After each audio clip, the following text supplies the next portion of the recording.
Hablemos hoy del supradiscurso al que llamamos izquierda. Y es que cuando hablamos de izquierda nos referimos a un grupo de personas que siguen una misma ideología, por lo que tendemos a meterlos a todos en un mismo saco. Pero resulta que, como todo supradiscurso, tiene sus supradiscursos subsidiarios. Supradiscursos que comparten algunos replicantes y que se ven divididos por algunas matices, algunas diferencias, algunas variables que, pese a unirlos a todos en un mismo supradiscurso, cuando escatimamos, cuando nos acercamos a ellos, vemos que tienen algunas diferencias que los hacen únicos, replicantes de un supradiscurso o supradiscurso subsidiario de este gran macro supradiscurso al que podemos llamar izquierda.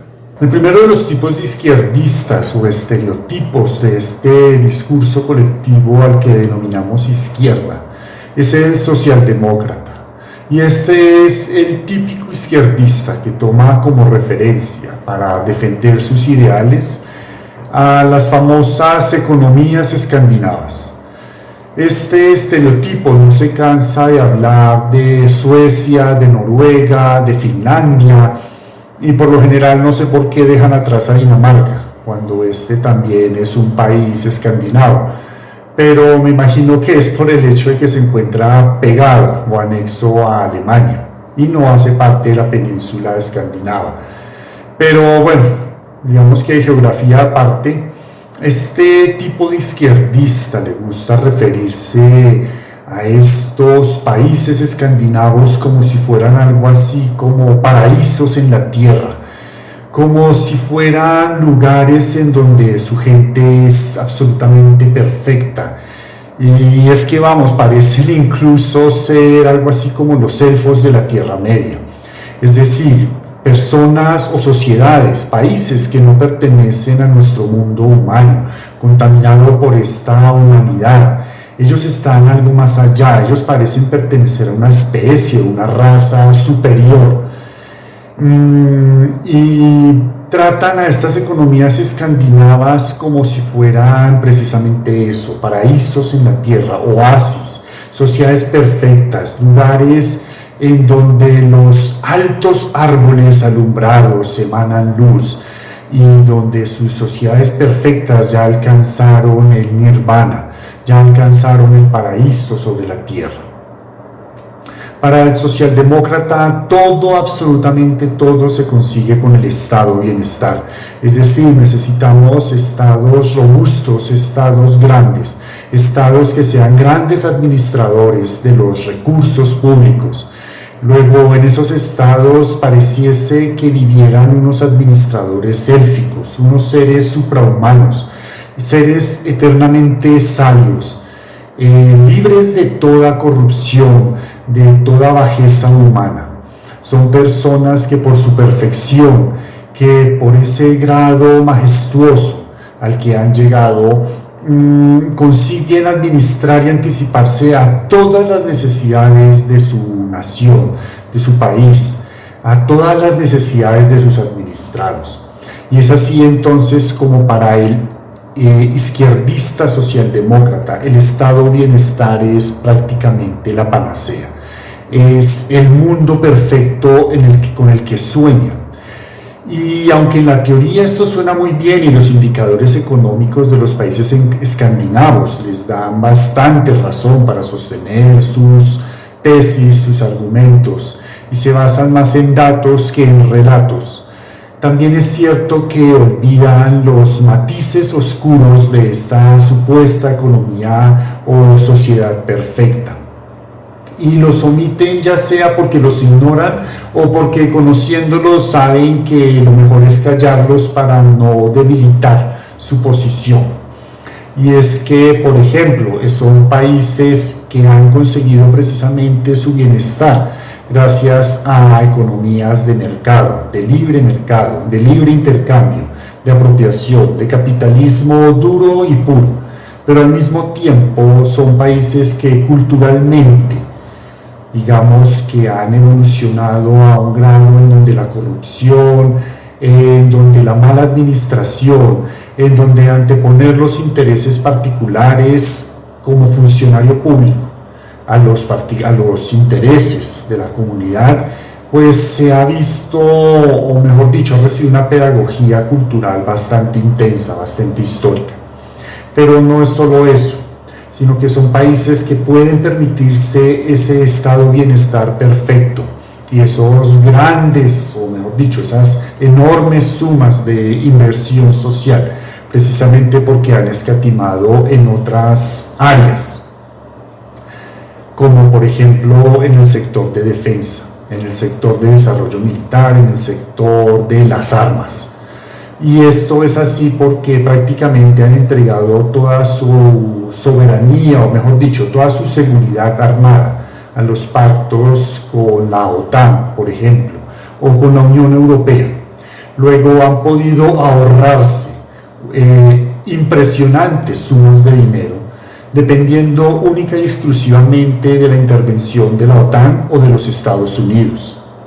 Luego cualquier brigada de Corea del Norte podría prácticamente en cuestión de un mes invadir a uno de estos países y no tendrían con qué responderle. Tal salvo quizá el caso de Suecia, que en tecnología militar tengo entendido que es bastante desarrollada y sí destina un rubro considerable en este sector. Pero digamos que no se compara a otros países europeos como Alemania, Francia, Inglaterra, y muchísimo menos a la superpotencia estadounidense, en la que ya desde la Guerra Fría pusieron toda su defensa, o mejor dicho, toda su seguridad en cabeza de estos países que sí han venido invirtiendo enormes cantidades de dinero en la defensa, sobre todo teniendo tan cerca a una superpotencia hostil como lo es Rusia, la Federación Rusa y hasta hace unos años la Unión Soviética. Entonces, si bien es cierto que son economías prósperas, tenemos que tener en cuenta que lo son precisamente porque han recurrido al libre mercado, a la propiedad privada y a todas las reglas del capitalismo para llegar a la generación de esas fortunas. Fortunas que entregan, eso es correcto, a un gran Estado y a un Estado que ha sabido administrarlas para llegar, digamos, a esos estándares de estado de bienestar que tanto se ufanan defender el socialdemócrata y por lo que cree que precisamente esa es la salida para una sociedad.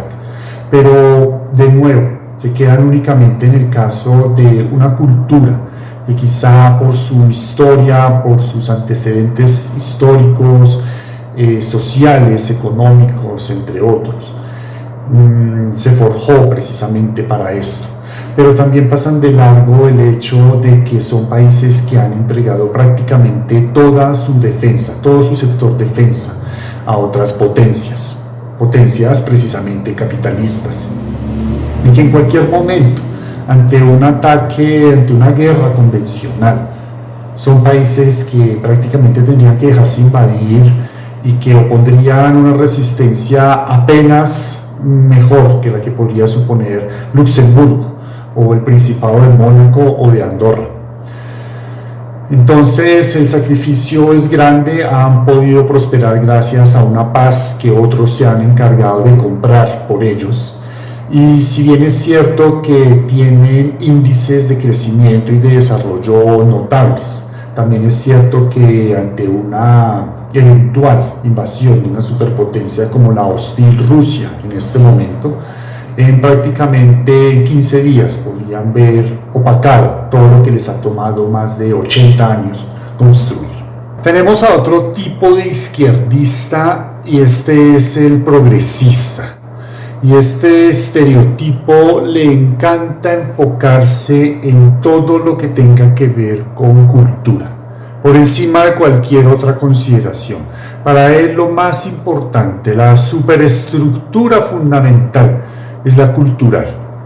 Y este tipo de izquierdista no sabe hablar de otra cosa que no sea identidad de género, diversidad, lenguaje inclusivo, la representación, los derechos civiles, en fin, se parece mucho a otro tipo de izquierdista que voy a mostrar más adelante, y es el izquierdista woke. Pero el progresista tiene algunos matices que lo diferencian de este. Y es que para el progresista, él siempre va a estar enfocándose, o mejor dicho, la gran lucha, la gran revolución de la izquierda debe estar necesariamente enfocada en las víctimas tradicionales del patriarcado heterosexual y blanco. Es decir, con aquellas secuelas de lo que fue el predominio de la Europa del siglo XIX, de esa gran colonización del mundo llevada a cabo por las potencias europeas en el siglo pasado. Olvidando, por supuesto, pasando muy convenientemente por alto los otros 200 y pico mil años de historia de la humanidad. Para él solo ha habido víctimas de la civilización o víctimas del predominio blanco en esta última época, o mejor dicho, solo ha habido víctimas durante el siglo XIX. Todos los siglos anteriores, todos los siglos de historia humana anterior al XIX, prácticamente no hubo víctimas. Y prácticamente al presente las víctimas las sigue generando esta idea de la hegemonía heterosexual blanca. Y por supuesto capitalista, porque una cosa no se puede dejar de entender sin la otra. Prácticamente son lo mismo para este tipo de izquierdista. Él, por ejemplo, no ve o no asocia que, por ejemplo, instituciones como la esclavitud predominaron y todavía predominan en algunas sociedades asiáticas, en algunas sociedades africanas, en algunos países. Para él, por ejemplo, no existió o simplemente pasa por alto que la institución de la esclavitud estuvo vigente en el Imperio Otomano, por ejemplo, en todo lo que hoy es o conocemos como el Medio Oriente, el norte de África. Para él eso no existió. Él simplemente ve la esclavitud o la victimización en lo que causaron las potencias europeas del siglo XIX. No existió ninguna civilización en el lejano oriente que fuera esclavista, no, únicamente fueron los blancos colonizadores europeos, han sido los únicos esclavistas de la historia de la humanidad. Se le olvida y pasa por alto el hecho, por ejemplo, de que esa mercancía humana que conseguían los blancos heterosexuales europeos, se la daba precisamente caciques, jefes tribales negros del África subsahariana a estos comerciantes humanos blancos. Es decir, que los primeros que esclavizaban, los primeros que tiranizaban, los primeros que capturaban presas humanas para su comercio y venta eran precisamente los negros, eran los jefes, caciques, reyes tribales del África subsahariana, del África negra, los que vendían a los portugueses, a los españoles, a los ingleses, a los neerlandeses, a los franceses, a todos estos blanquitos europeos, el rebaño humano con el que ellos después comerciaban en América y otras latitudes del mundo. Eso lo pasan por alto. Y por supuesto, para ellos esa victimización todavía existe, todavía está vigente, porque por supuesto para el progresista es imposible pensar o moverse en un medio en donde la víctima ya no exista. Entonces, por ejemplo, él desde luego da todos sus discursos, toda su defensa, todo lo que habla, todo lo que sale de su boca, él lo consigna o lo da, lo escribe, lo divulga, por supuesto, gozando de las libertades civiles, de las libertades políticas y de las libertades democráticas que le ofrece el país en donde vive. Es decir, ese hemisferio occidental blanco que él tanto ataca.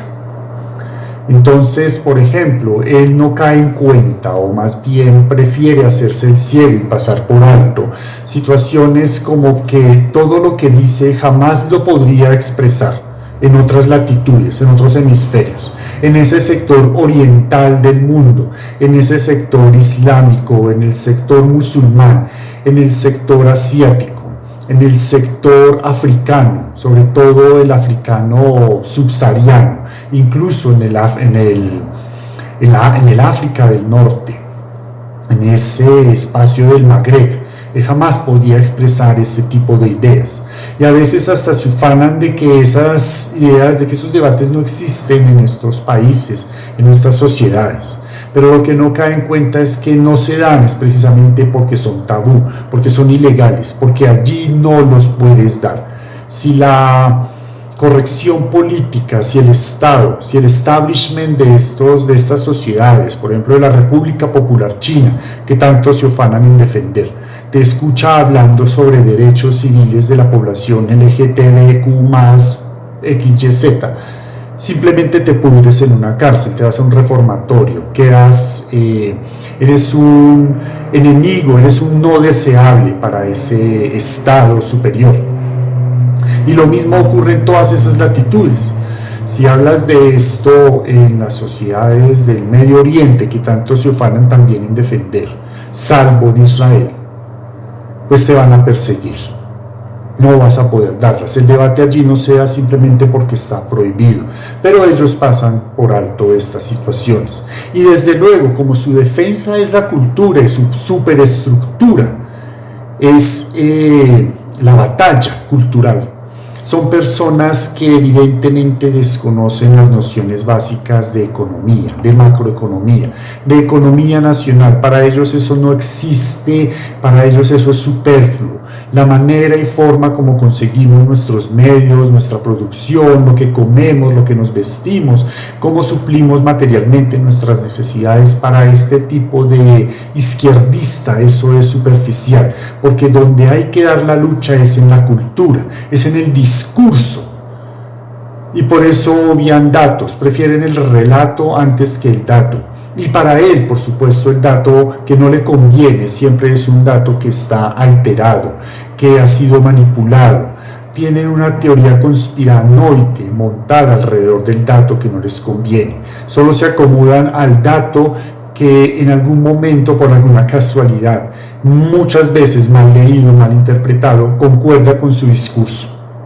Entonces, por supuesto, van a pasar por alto toda medida cuantitativa, toda medida económica, econométrica, toda noción de macroeconomía.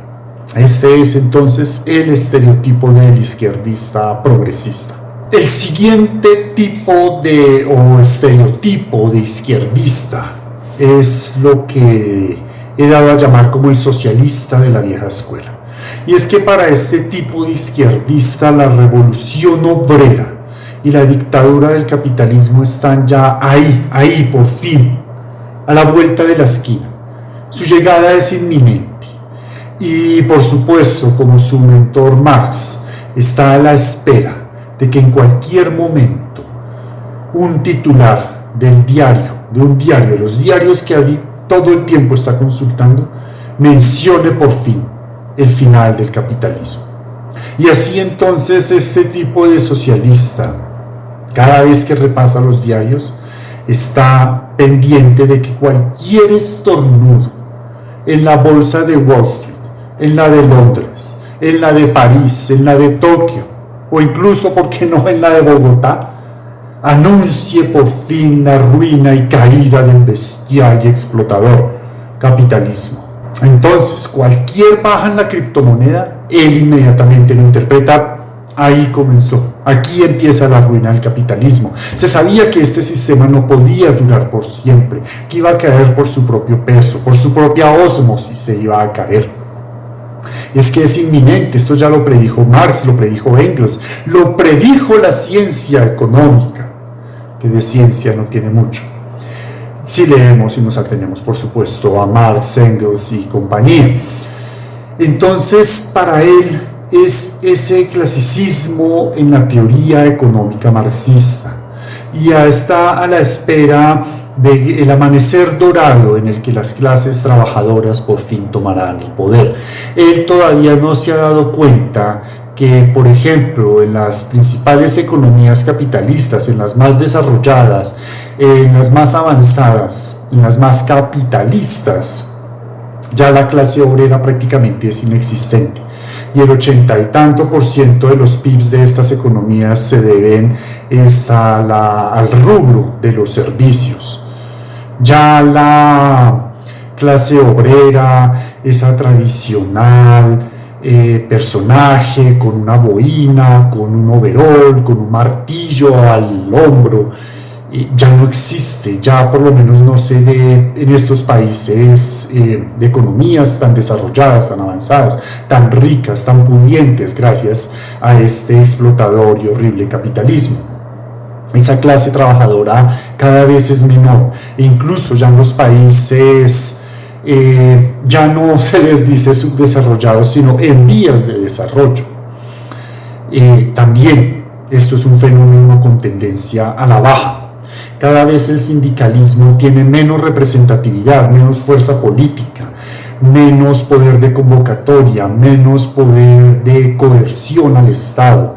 Cada vez sus llamados, sus huelgas, sus boicots tienen muchísima menos fuerza. Ya prácticamente también comienzan a ser una especie en vía de extinción. Pero para el socialista de la vieja escuela esto no es así, esto no ocurre.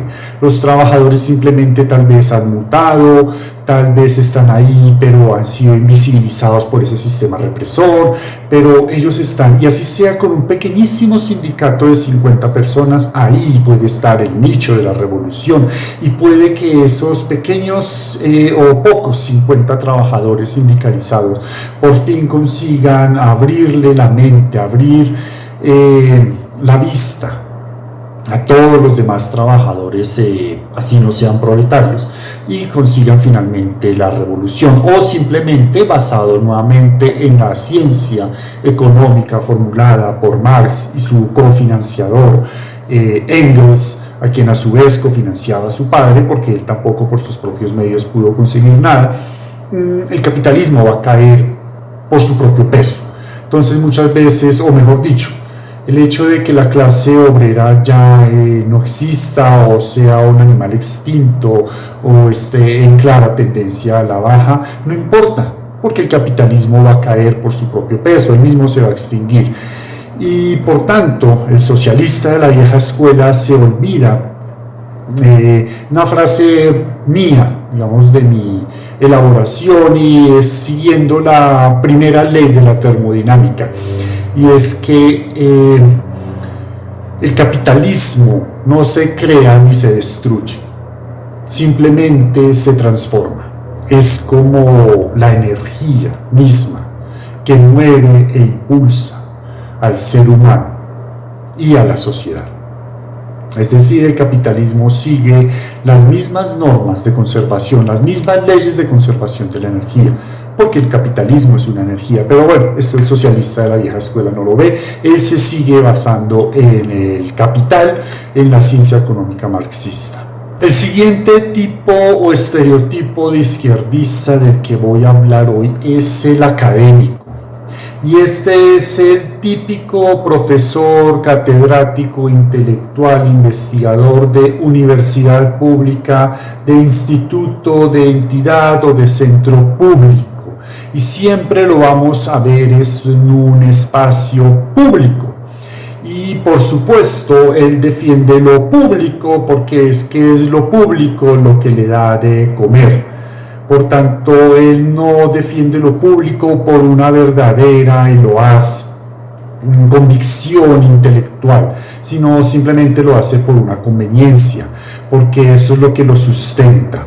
Luego, pese a que se la pasa defendiendo lo público, en realidad está movido o promovido por un enorme egoísmo. Es decir, él protege y defiende lo suyo y antepone lo suyo, pese a que eso pudiera acarrear beneficios o no, más bien. a que no pudiera acarrear beneficios a lo público. Sin embargo, su gran defensa siempre va a ser lo público, porque lo público es lo que le da de comer. Y además, no solo eso, sino también le da estabilidad. Es este prototipo, este estereotipo, este personaje que busca la seguridad por sobre todo. Él nunca lo vamos a ver emprendiendo un proyecto, nunca lo vamos a ver montando una empresa, nunca lo vamos a ver montando un negocio, un emprendimiento. No, jamás, porque él, pese a que teoriza todo y habla de economía y te puede hablar de política y te puede hablar de cultura y de sociología y de antropología y de arqueología y de econometría y de todas las CIAs, él jamás va a pasar a la práctica. Él simplemente se va a quedar en la teoría. Para él todo funciona a partir de la teoría. Y él va a defender lo público no solo porque es lo que le da de comer, sino porque allí también tiene su espacio asegurado. Por tanto, va siempre a estar pregonando y defendiendo todo lo que sean los derechos y salvaguardas del empleo público y de la estabilidad pública, y de poder no solo tener ese empleo y conservarlo, sino también lo que significa e implica el ascenso, el ascender en ese espacio seguro de lo público. Y es al intelectual, al profesor, al catedrático que vamos a ver defendiendo siempre, por supuesto, desde la teoría, todo lo que implique los derechos de estabilidad y de promoción en el empleo público, porque por supuesto es lo que a él le conviene. Él no hace una reflexión en torno a esto en realidad es lo que le conviene al público, no, él lo está defendiendo y protegiendo simplemente desde su egoísmo, desde su propio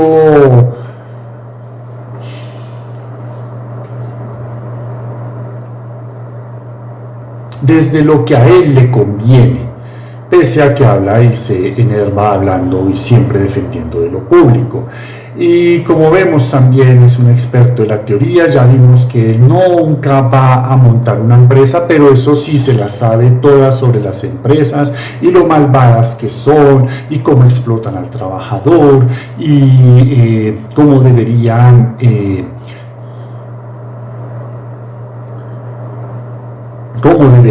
simplemente, ¿por qué se me dan las palabras? Cómo deberían expropiarse las empresas y pasar a ser públicas.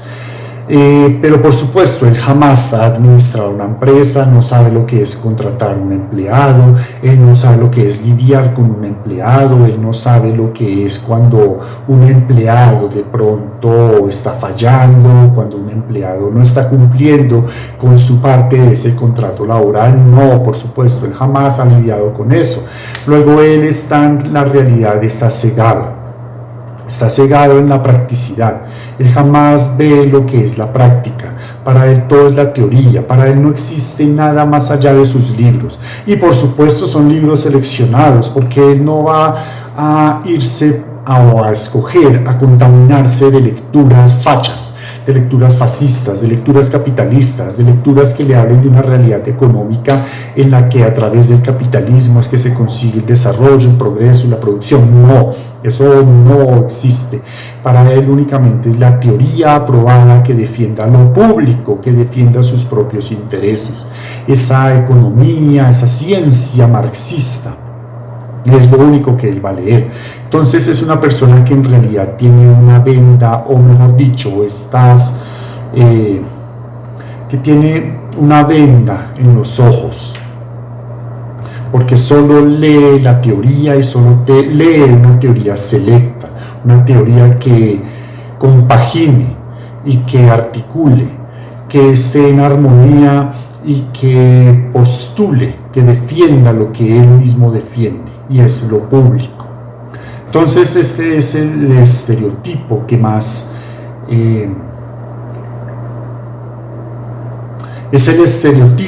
se cobija en la teoría. Pero como ya dije, es una teoría selecta, no es toda la teoría, no es cualquier teoría, no.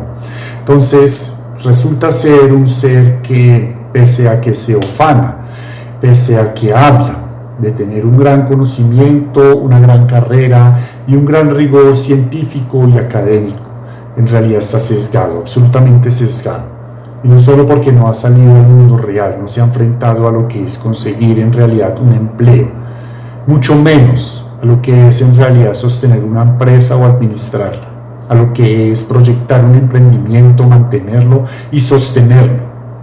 No, para él todo es en la teoría, y es una teoría selecta, una teoría sesgada. Luego su conocimiento también es selecto, y su conocimiento también es, por supuesto, sesgado.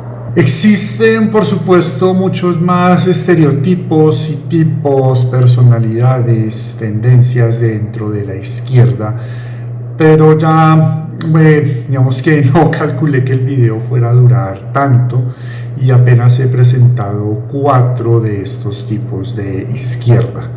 Por supuesto hay más, los presentaré en una próxima ocasión, en un siguiente video, una parte 2 que haré de este. Espero estarla publicando la siguiente semana. Y quiero aprovechar este momento para agradecer a los suscriptores, a las personas que han creído en el canal, que han visto el contenido y que han decidido darle a la suscripción. Sé que se irán sumando otros 5, otros 10, otros 15 y así el proyecto irá creciendo en la medida en que también suba más contenido y por supuesto desarrolle más sobre el paradigma del replicante. A todos los primeros replicantes, mis eternos agradecimientos, muchas gracias y por supuesto gracias infinitas también a los que se irán sumando a este canal. No siendo más, espero estarnos replicando en una próxima oportunidad.